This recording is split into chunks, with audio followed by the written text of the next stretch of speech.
So today I will be talking about how I became the greatest writer of all time within 14 days. Disclaimer, I am not a writer. Never have I taken a writing course aside from Year 12 English, so don't expect too much from me. And don't take my word as gospel because the title of this video I will be reflecting based off vibes. This was another uni assignment and I had to spend 14 days focusing on improving one skill, and I chose writing because, in case you didn't know, I want to be a director and write my own movies, and I really want to make wholesome movies that are very much like day in the life, also mixed with very like avant-garde. I want to mix like Mike Mills with like Akira Kurosawa. Haven't figured that out yet, how to do that yet, but I'm still young. Anyway, so I think to do that you really have to be grounded and aware of all the things going on in your life, because that's how you can create a really moving script. I feel like it's in the tiny little things. And like my favorite director, Mike Mills, every interview I've read or watched with him, he just seems so like knows himself so well and knows the things he's directing or written so well, like very empathetic. And yeah, I feel like you need to be a very emotionally intelligent person to write a really good script. So for this uni assignment, I decided to write short poems or like short paragraphs about emotions or relationships every day for 14 days. I couldn't write one script a day because it would take too long, but I thought doing like short writing allowed me to be intentional with my time and energy and improve my creative writing skills. So today we are going to analyze my best 5 poems from the 14-day challenge and talk about how my writing has changed or improved, or how much I like my writing or how much I don't like my writing during the course of 14 days. Before we start, I would just like to say my favorite authors are David White, Virginia Woolf, Nat Hampson, and Ian McEwan. How do you say his name? I really noticed that a lot of my writing had hints of this style in it. Maybe you won't agree with it, but I think very subconsciously it was influenced by their tone of voice. Yeah. Okay, so let's start with day 1 so we can track my progress, obviously. This was the first poem I wrote. It was about one of my friends. I walked to a park and just tried to visualize her as everything but her physical form. In a wide fiordland, you are the ripples that provide companionship to a single rowboat. From each nail to wood chip to fickle paint, you naturally caress me through mountains. Despite your own fragility, a moment of rest and rhythm. My oars comb through your flames as the sun goes down. To touch something so violently beautiful, people gather at the docks to watch. If they knew how your bubbles laugh with every pull, the land would be barren.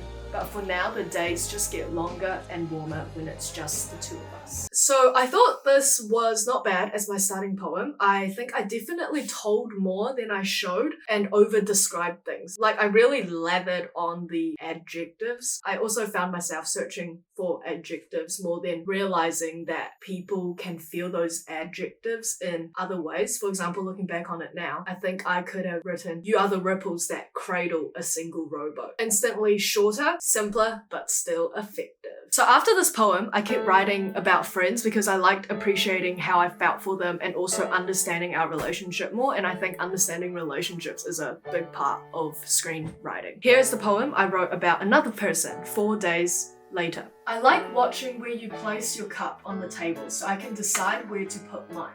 You'll put yours on the coaster and I'll put mine on the floor. And when you hold it in your hand, I'll place mine on the kitchen bench. A silent ballet right under our noses, playing alongside our orchestra of laughter. And when we quieten down, each glass casually take their final stance, so we may be fortunate enough to mistake them as dishes to be done.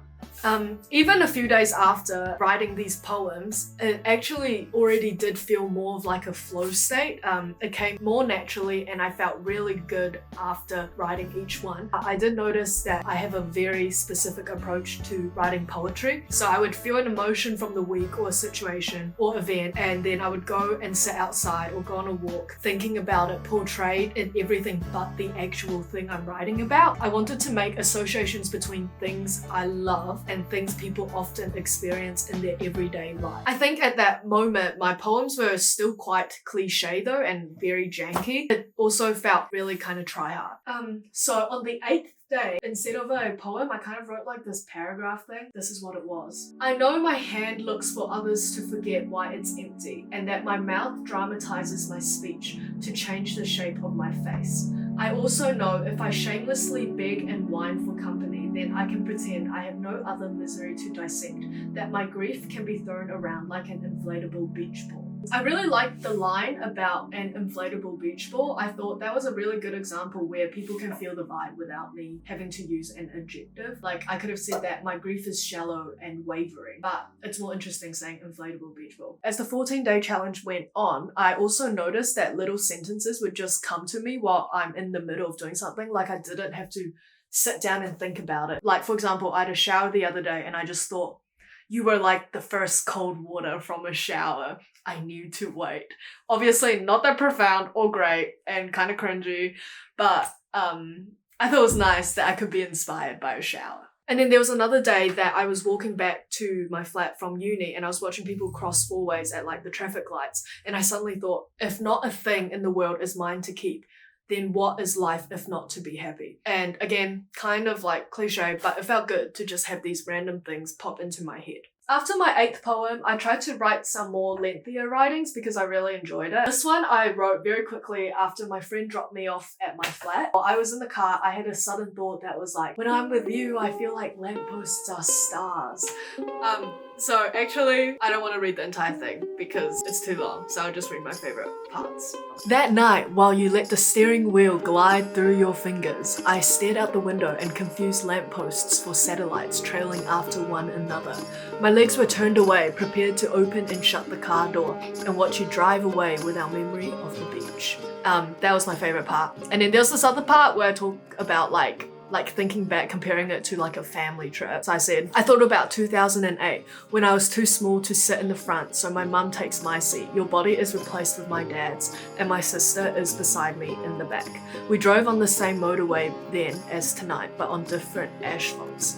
The road was resealed 7 years ago. And I like that part. But then I showed the entire thing to a friend and they were saying how they liked that it had really strong imagery, but it just wasn't cohesive because why did I switch it up like from talking about like reminiscing on like a beach day and then suddenly change it to with my parents. And then there was a third paragraph in there where I talk about a car being a stage prop. There was just too many different settings and it didn't make sense. But there's one thing I do want to share from the writing that I really liked that I wrote. It said, and when I finally put my keys through the door, it felt like the button of a duvet pushing against my lower back as someone hugs me in bed. I really like that part. That's my favorite part. Let me know why you think I like that part. On the 11th day, I wrote something very short while I was sitting on my deck. I wrote, I have learnt how to close my eyes. I have memorized how the light reflects off my cornea when I am lying underneath a tree during the brightest hour. I think about how I will love you like a child loves their best friend.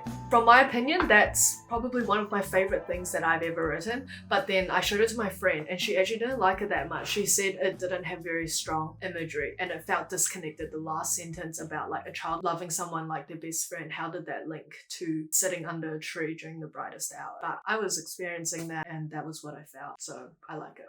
On the 12th day, I wrote about something that I experienced a few weeks ago. Two people wait for the crowd to pass by. They stand with their feet facing each other, but their eyes survey the last of the rush. Some walk too fast and some too slow. The security man lingers behind for any hecklers. The labyrinth of tunnels try to slow down time. I wonder if it is possible to balance love and loss within a hug.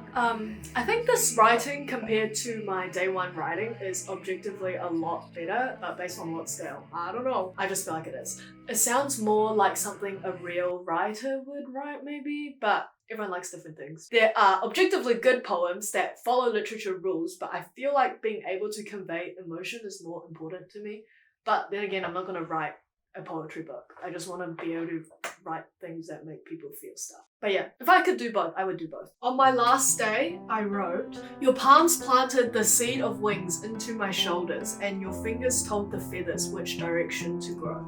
If someone skinned me alive, they would find beneath the feathers a skeleton of your hands. So I asked a few people what they thought of it compared to other things that I wrote earlier on in this challenge, and they said that this was definitely the best. Not gonna lie though, it's not my favorite, but I do think it was the poem or piece of writing with the least amount of overpowering adjectives, and it still made you feel the emotions it intended to portray. And it's not my favorite because it's a bit darker, and I like pretty dainty things. Overall, I am really happy with the outcome of this challenge. It made me realize that there are so many micro experiences within the day, or like a relationship that you have with someone, that is just so nice to take notice of. And I really like trying to find links between things that you don't usually link with people, like for example comparing people to a glass cup or a tree or light. I also noticed that a lot of my feedback had a common denominator, that they said my best writings had very consistent imagery, but some of the less strong ones were very jumpy. There was just too much going on. Like I was trying to put too many things into one idea. Let's say if I have 5 ideas, instead of trying to put all of them into one, split it up and develop each one more carefully and precisely. So yeah, I think I need to be more consistent within one piece of writing to not lose the audience, because what's that say? If you do a lot of things and not one thing well, might as well not do it. What? Is it still recording? Yes. Oh, okay. Sorry, the saying is actually, if you get too greedy and you want to fit all of them in, you're gonna lose everything. Yeah, it makes sense. So this 14-day challenge has made me realize I really enjoy writing short writings, poems, but I think I am going to shift my focus back to script writing for now, because my goal is to finish a really, really good movie script before I turn 25 so I can make a movie. And the poems and short writing stuff definitely make me more introspective and deepen my interpersonal intelligence, which is really good. But also I think, not that I'm good at writing poems, but I'm even worse at script writing, so I should focus on that.